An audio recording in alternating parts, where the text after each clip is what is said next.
Hello and welcome, autodidactics and awesome people. Hope you're having a fantastic day. And today we're going to have a look at Fort Fort Lovrijenac, and I've probably butchered that name. Also called St. Lawrence Fortress in Dubrovnik in Croatia. And this is an old world, medieval fort, we're told, built around the 1100s. So let's jump in and have a look.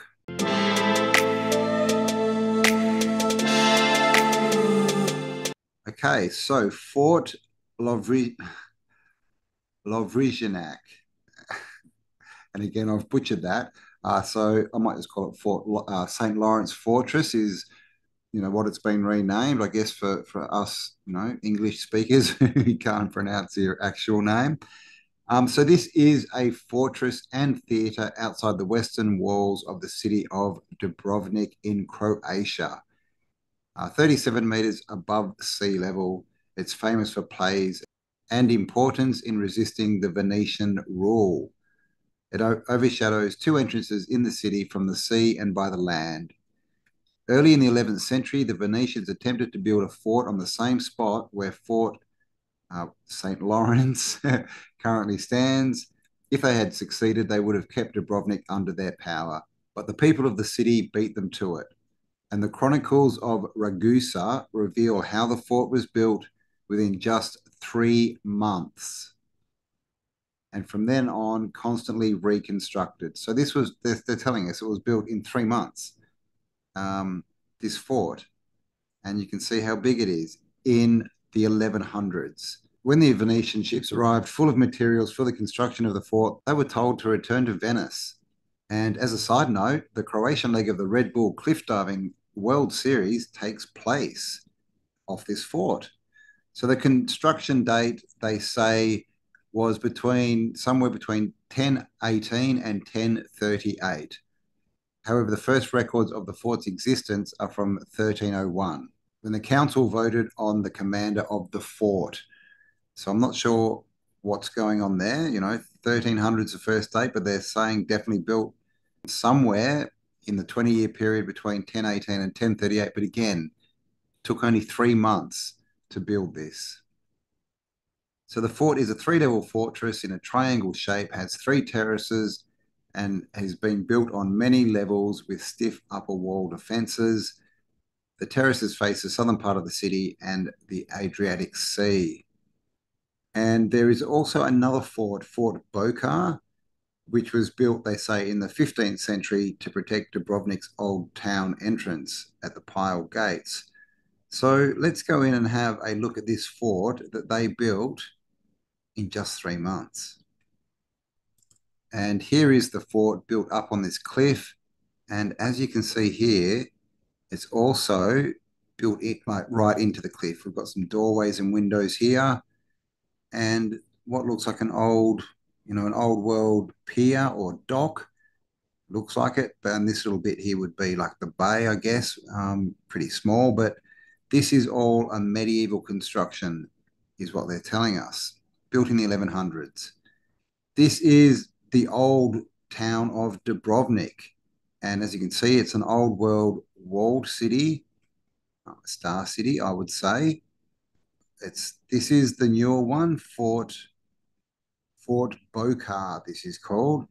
And you may notice this, it may look familiar, and we'll get into why that is in a minute. But as you can see, this fort is built on this rock outcrop, the old world city, and this part of the wall, again, just built into the cliff, into the rock face. And we see this so often, never any explanation of how they do this so perfectly.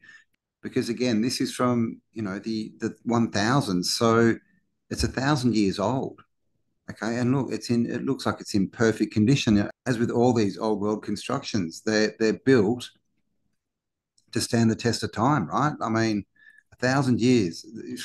Nothing we can build today would last 1,000 years. This is the interior of the fort, and as you can see, just so many old world features. We've got the oval windows here, the portals, the arches, that we see everywhere. And of course, the stone construction and very thick walls. This is a shot from Dubrovnik through the old city, and this is the fort sitting up here on the rock outcrop. And as you can see, it goes down the cliff here. And like I said, there's tunnels and things through the rock there. We'll see later. Here we go. So as you can see, there's doorways in here. This has all been built in. So no doubt these, you can get from the fort down to here because there is these steps here. These don't look very well used, but these entrances look like you come from inside and you get access down to the water here. And here we have a top view. So this is the fort here. So as you can see, it's not connected to the old world city, the walled city here. It's just as an outcropping. And you can see here, it's in a triangle shape. And we see these shapes quite a bit as well in the old star cities. Here is a view from inside the fort, looking out at the Adriatic Sea.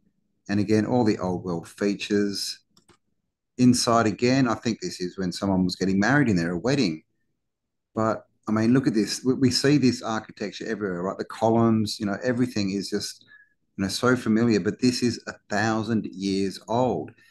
And the construction is very similar to what we see in buildings and constructions that we're told were built in the 1700s and 1800s, which I find pretty interesting. So, for 800 years that they didn't change their construction methods at all.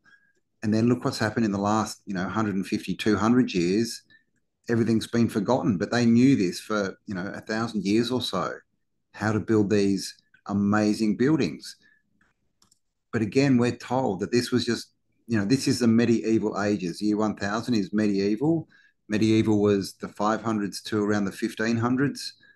And again, more portals, the arches. And of course, they have a little cannon up here just to let us know that it's a fort, right? It was built for war, of course. This is just to show you the thickness of the walls. All right. All these old, castles, as we call them, forts, they all have these massively thick walls, that you can walk around the whole thing. So if this was built for defense and they say it was to defend, the city and against the sea, this is very open. This does not look like a battlement that's going to protect soldiers up here. It's just a short wall, right? Looks more like a viewing deck. This is again inside, and as we can see, these archways, very much like the bridges we see everywhere. And as you can see, look, these are stones. You can see the lines here, all set up and just self-standing and still there 1,000 years later. More cannonballs, just so that we know it's a fort, right? Built for war.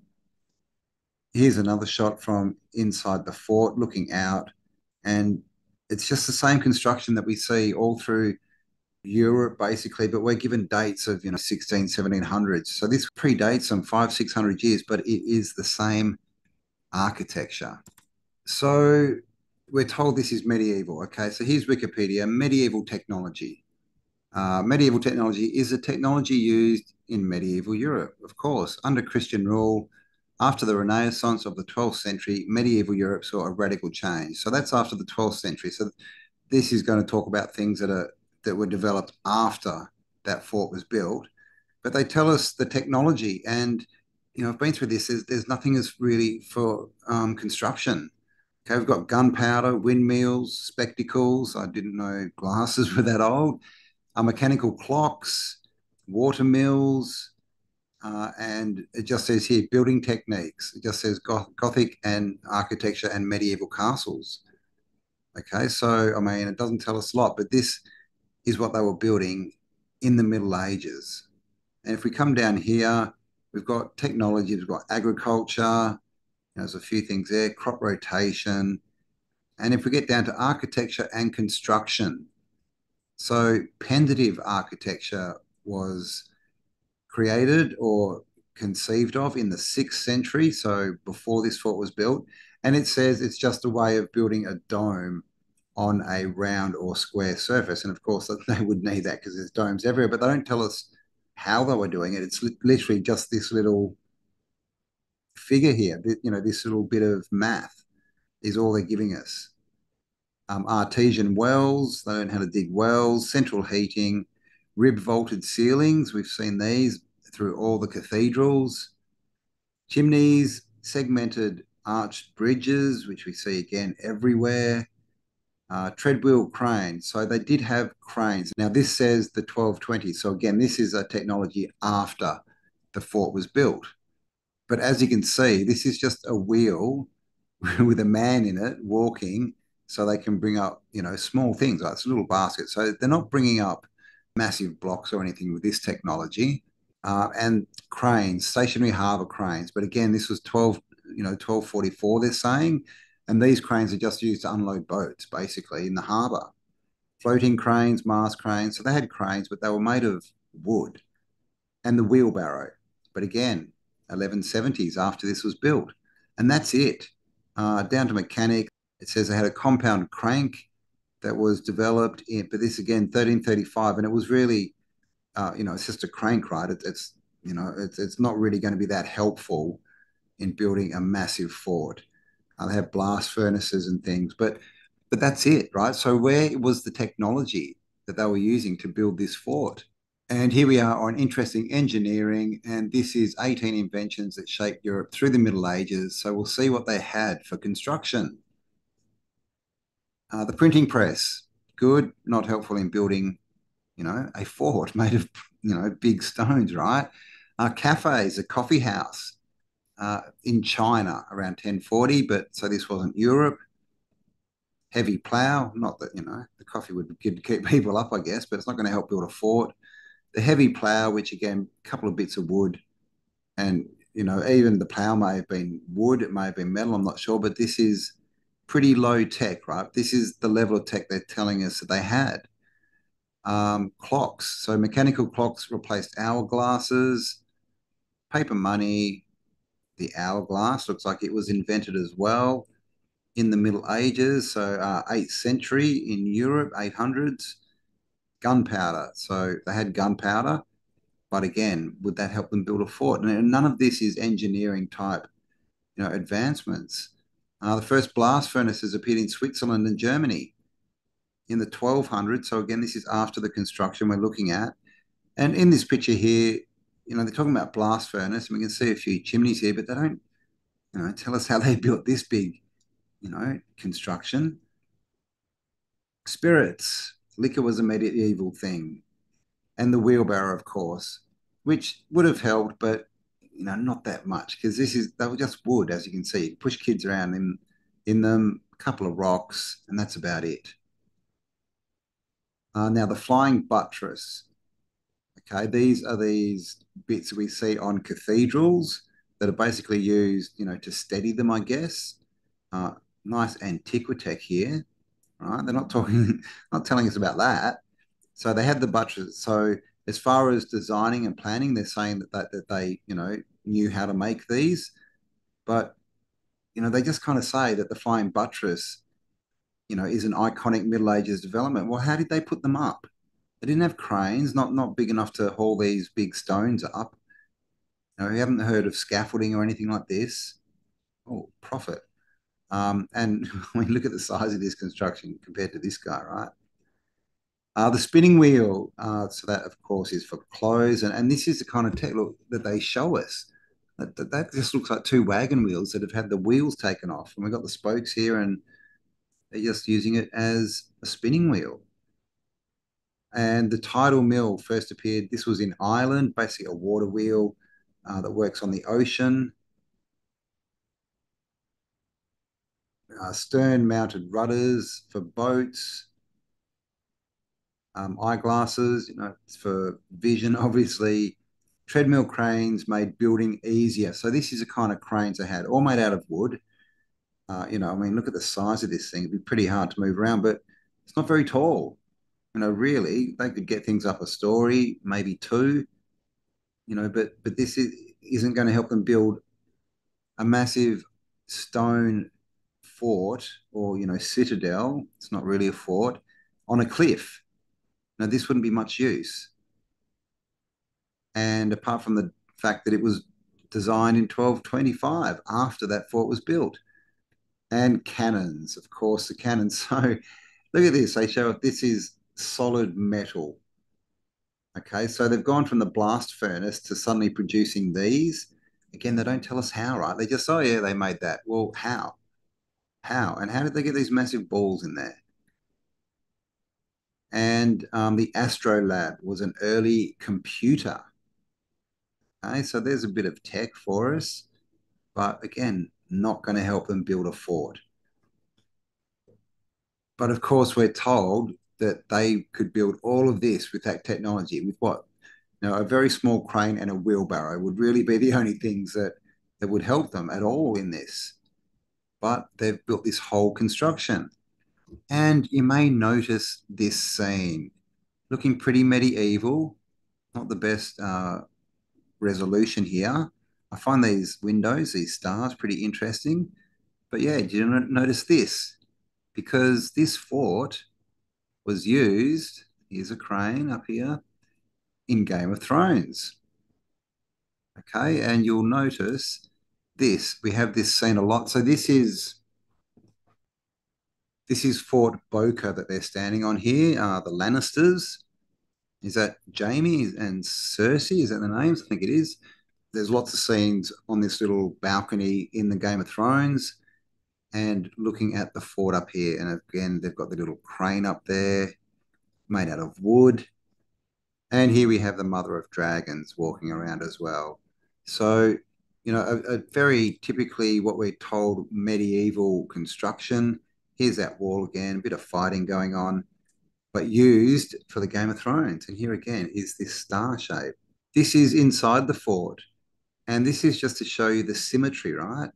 Look at this perfect, perfect symmetry with these arches, all the same size and just lined up perfectly. And we see this, you know, the symmetry is in all these old world buildings. And here it is up on a rock face. And as you can see, it's literally built in to the cliff. So, how were they doing this, you know, with the lack of technology? So, you know, as we know, his story is not our story, right? History is written by the winners or sometimes written by those who want to hide the past. But with what we've seen and the technology they had, do we really think that they could build this in the year 1000 in 3 months? What do you think?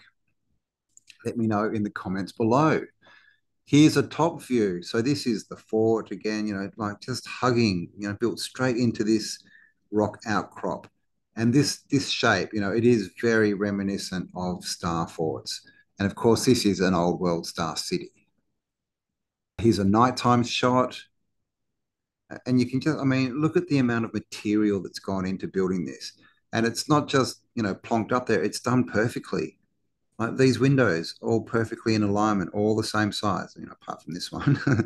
All the arches, you know, everything is done to, you know, the highest standards of engineering, really, because it's still standing 1,000 years after it was built in just 3 months. Of course, they tag on the end there that after it was built, it was continually, you know, renovated and built on. But this doesn't look like it was continually renovated and built on. It looks like it was constructed, the whole thing in one go, right? Doesn't look like they've built, you know, bits of it and then added onto it, does it? It's too perfect. And, you know, still, again, still there after 1,000 years. It doesn't look, you know, higgledy-piggledy. It doesn't look like they've just been adding bits and pieces as they go. Another view from the window. And this shows you how thick the walls are for one, but also look at this lintel. We see this everywhere, right? These brick lintels. And we see them in buildings that we're told, you know, were built 800, 900 years after this. So again, they want us to believe that the construction techniques did not change in, you know, almost 1,000 years. But suddenly, you know, in our time, we can't build this stuff anymore. So what's going on? As you can see, it's a very scenic place here, Dubrovnik, you know, on the Adriatic Sea, great weather, oceans, and they've got this huge fort up here looking over it all. And again, they tell us it's a fort, but there's no, you know, battlements, right? There's nowhere for the soldiers to hide, right? To hide behind if they're getting shot. Maybe they're going to say it's because it was so high. Boats couldn't shoot up there. I don't know, but it does not look like it was made for war. And this is, the wall of the old city, and it's the same. It's just built straight into these rocks, right on the ocean as well. Like that's not an easy task, unless, of course, you're a peasant in the medieval ages. Then you can do it in 3 months. So this is a good shot. So, you know, I've seen stars, star cities with this shape like so often. These look like the what I call like satellite stars, these sort of satellite constructions that go around the old world cities. And look at it. That's what it looks like. So there may be more of these, or used to be more, surrounding the old world city. And here we are on the Croatia Traveller. In addition to the forts incorporated within Dubrovnik's walls, a visit to the freestanding fort, pronounced Lovrijenac, or Fort Lawrence, is a vivid reminder that medieval Dubrovnik was seriously concerned about threats from the west, both by land and sea. Well, they were serious about more than that, because how did they build this? We get this all the time. They give us dates. Oh, yeah, it was built in 3 months. Oh, it was built in the year, 1018. Great. How? How did they do it? Okay, here, the western side is nearly 12 meters thick. All right, 12-meter thick walls built in 3 months. So, what do you think? Do you think this is even possible?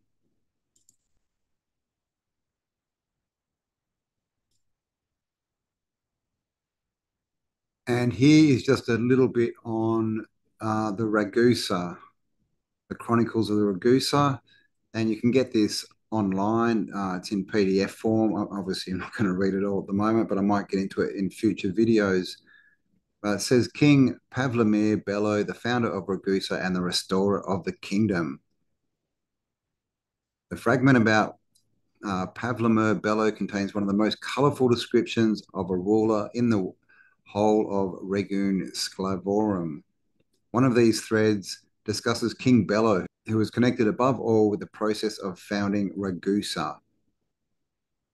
The ruler with his nickname is mentioned not only in the work of priest Dugulja, but also in the parallel tradition about the founding of the city. So this chronicle tells us, of the story of how and why this fort was built.